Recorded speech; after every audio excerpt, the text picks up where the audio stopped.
Yeah, so tonight I did go to a double feature and I got to see Insidious, and now I have actually seen its very new, brand new sequel, Insidious Chapter 2.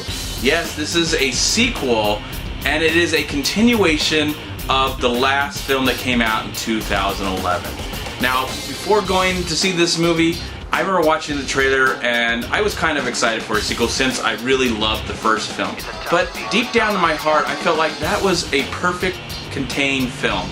And I would have liked if that story was maybe referenced in the new film and we would have got to learn about new people on new adventures or a whole new idea involving that character, that great lipstick demon character that was introduced in the first film. But from the trailer, it looked like it was going to just be a straight continuation of what just happened in the first film, and now this is what's happening right after the fact of the second film, and of that first film, and now we're right into the second film, and now we're just getting going. We're just going to continuate the story. It is Chapter 2. It's not Part 2. It is Chapter 2. So it's just part. I don't know. It's just so damn confusing.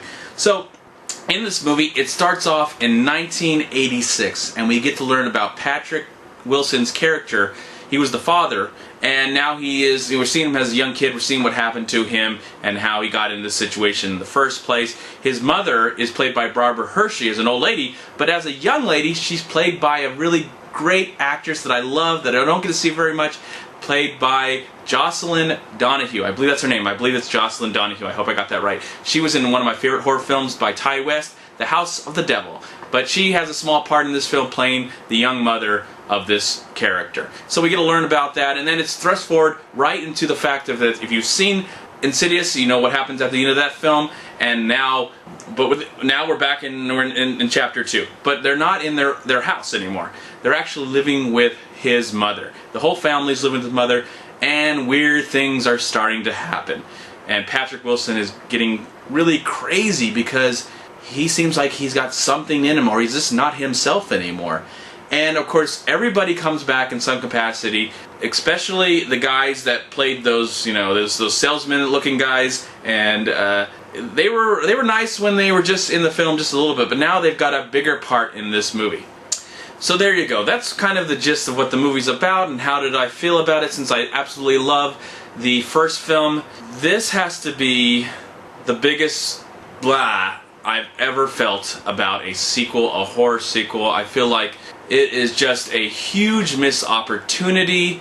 I did not like the story. It had a rough start starting off. It just was kind of weird because I think they were showing a younger version of the character that was helping them out, whatever her name is, by Lynn Shade, but she's got her voice, but it's a younger actress, and that was kind of distracting.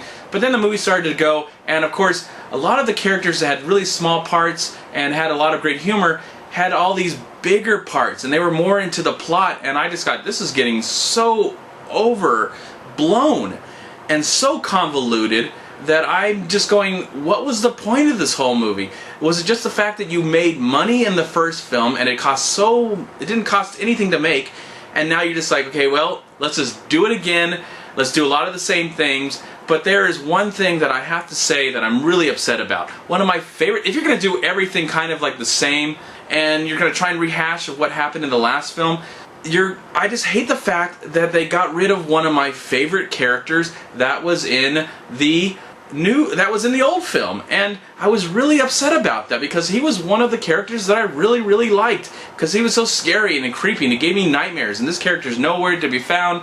So they do a lot of the same stuff that they did in the last film, and they do add some new characters that I just don't care about. I didn't care about the story. I didn't care about anything happen. About 45 minutes of the movie, I checked out. I did stay in the theater. I never walk out of a movie, but I did stay and just wait until the thing was over. I really hope this story is done, and that if they do Chapter 3, 4, 5, and 6, they'll try and do something different. This is just not a good movie, and I'm really upset about this movie. I'm really sad about this film because I feel like the creators of this film created such an amazing first film. What went wrong? I do not know. I'm just really disturbed right now, and I'm going to give this film, Chapter 2 of Insidious, 1 star. Yeah, I think this is one of the worst movies that I've seen this year, and one of the biggest disappointments because I like Insidious, and I'm glad that Insidious still exists. No matter what this film says and what this film kind of tells, kind of takes the Insidious story and tells you why this happened and why that happened and why this happened. But that's okay.